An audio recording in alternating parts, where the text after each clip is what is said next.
Dears, എല്ലാവർക്കും നമസ്കാരം. മൗനരാഗം സീരിയലിൻ്റെ നാളത്തെ പ്രമോ വിശേഷത്തിലേക്ക് എല്ലാ കൂട്ടുകാർക്കും സ്വാഗതം കേട്ടോ.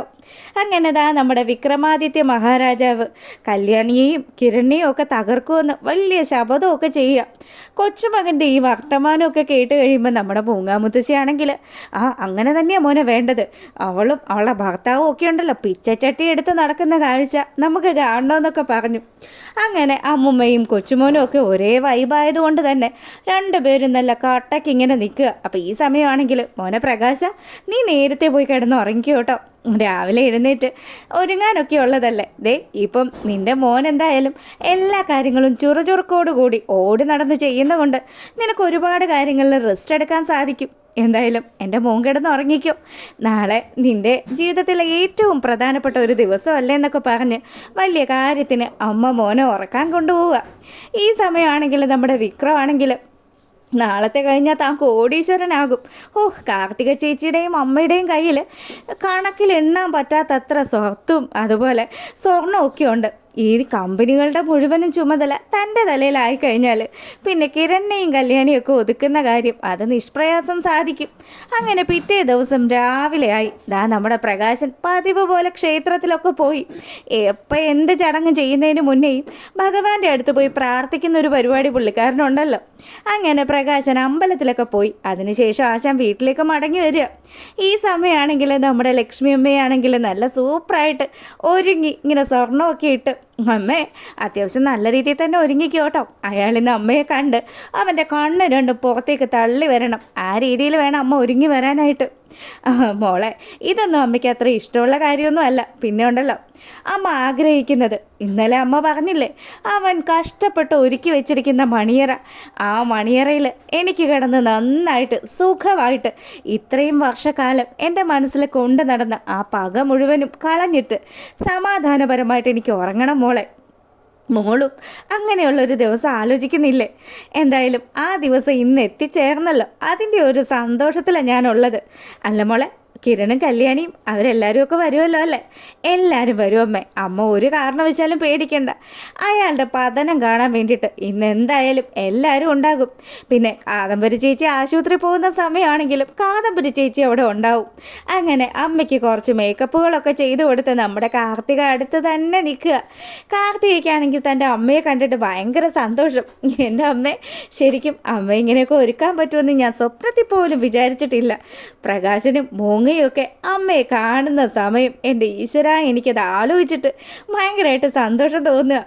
അവരെല്ലാവരും ഇന്ന് കരയണം അമ്മേ, കരയണം. അത് തന്നെയാണ് മോളെ എനിക്ക് വേണ്ടത്. എന്തായാലും നമ്മളെല്ലാം പ്ലാൻ ചെയ്തതുപോലെ തന്നെ കാര്യങ്ങളൊക്കെ നടക്കണം.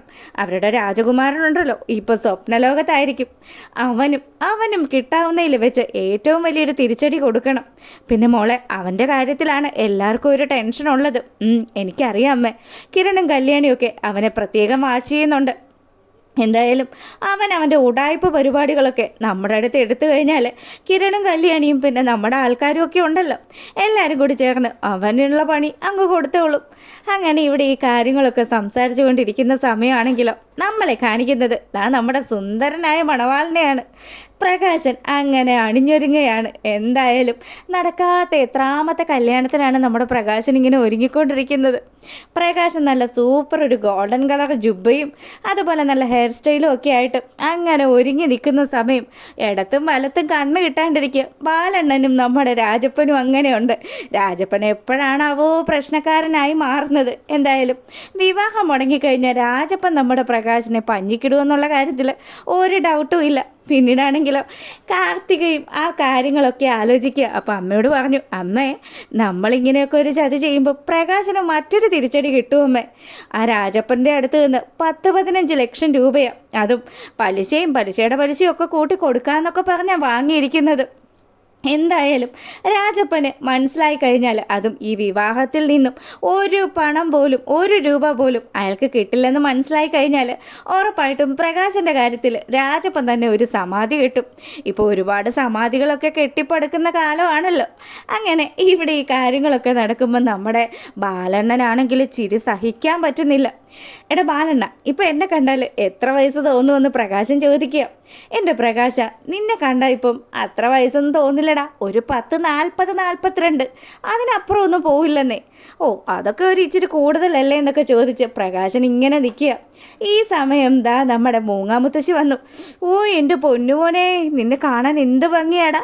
എടാ ദേ, നിങ്ങൾ രണ്ടുപേരും ഇടതും വലതും നിന്ന് എൻ്റെ മോനെ കണ്ണ് വെക്കണ്ടെന്നൊക്കെ പറയുക മൂങ്ങ. അങ്ങനെ നമ്മുടെ സരയൂനാണെങ്കിലും വലിയ സംശയമായി.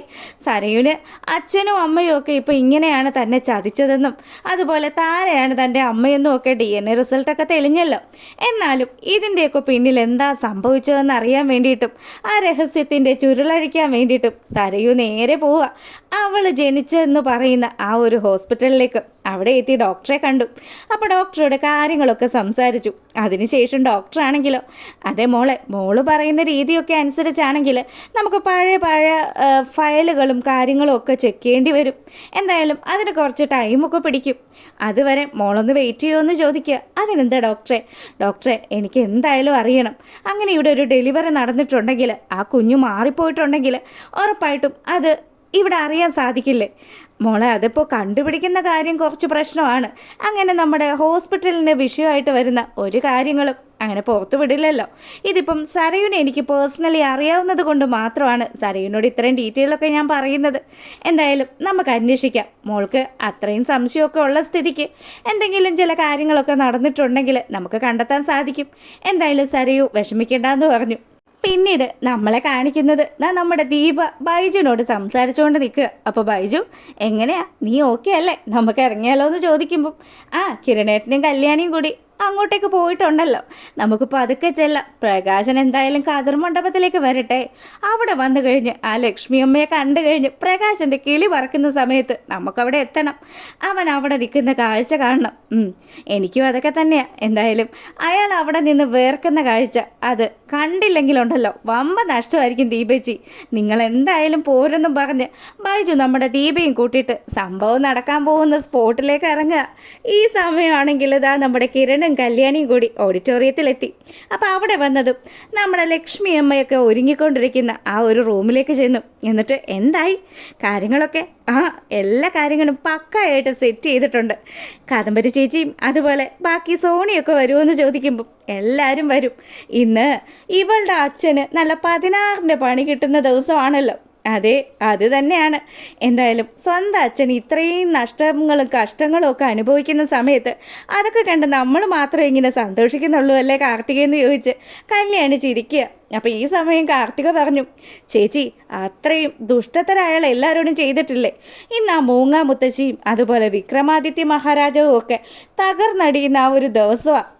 നമ്മൾ വിജയിച്ച് നിൽക്കുന്ന ആ ഒരു കാഴ്ച കാണുമ്പം അവരുടെ ഉള്ള സമാധാനമൊക്കെ നഷ്ടപ്പെടണം. ഇപ്പോൾ ആ രാജപ്പൻ്റെ മുന്നിൽ വലിയ കടക്കാരനായിട്ട് നിൽക്കുന്ന പ്രകാശൻ നാളെ പണത്തിന് വേണ്ടി എല്ലാവരുടെയും മുന്നിൽ തെണ്ടി നിൽക്കുന്ന കാഴ്ച കാണണം. അത് കാണാൻ വേണ്ടി തന്നെയാണ് ഞങ്ങളും വന്നിരിക്കുന്നതെന്ന് കല്യാണിയും കിരണും പറഞ്ഞു. അങ്ങനെ എല്ലാവരും നല്ല സന്തോഷത്തിൽ അങ്ങനെ നിൽക്കുക. അപ്പോൾ പ്രകാശനും കൂട്ടനും എന്താ കതിർമണ്ഡപത്തിലേക്ക് വരുന്ന ആ ഒരു സമയമൊക്കെ കാണിച്ചുകൊണ്ടാണ് നമ്മുടെ ആ ഒരു പ്രമോ വിശേഷം അവസാനിക്കുന്നത്. എന്തായാലും പ്രകാശന് നാളെ നല്ല മുട്ടൻ പണി തന്നെ കിട്ടാനുള്ള സാധ്യതയൊക്കെ ഉണ്ട്. അപ്പോൾ ഇത് എപ്പിസോഡ് നീട്ടിക്കൊണ്ട് പോവോ ഇല്ലയോ എന്നുള്ള കാര്യമൊക്കെ നമുക്ക് കണ്ടു തന്നെ അറിയാം. അപ്പം നിങ്ങൾക്ക് ഇത്തരം റിവ്യൂസൊക്കെ ഇഷ്ടമാകുകയാണെങ്കിൽ നമ്മുടെ ചാനൽ സബ്സ്ക്രൈബ് ചെയ്യാൻ മറക്കരുത് കേട്ടോ. എല്ലാവർക്കും നല്ലൊരു രാത്രി ആശംസിക്കുകയാണ്. അപ്പോൾ ഓക്കെ, ഗുഡ് നൈറ്റ്.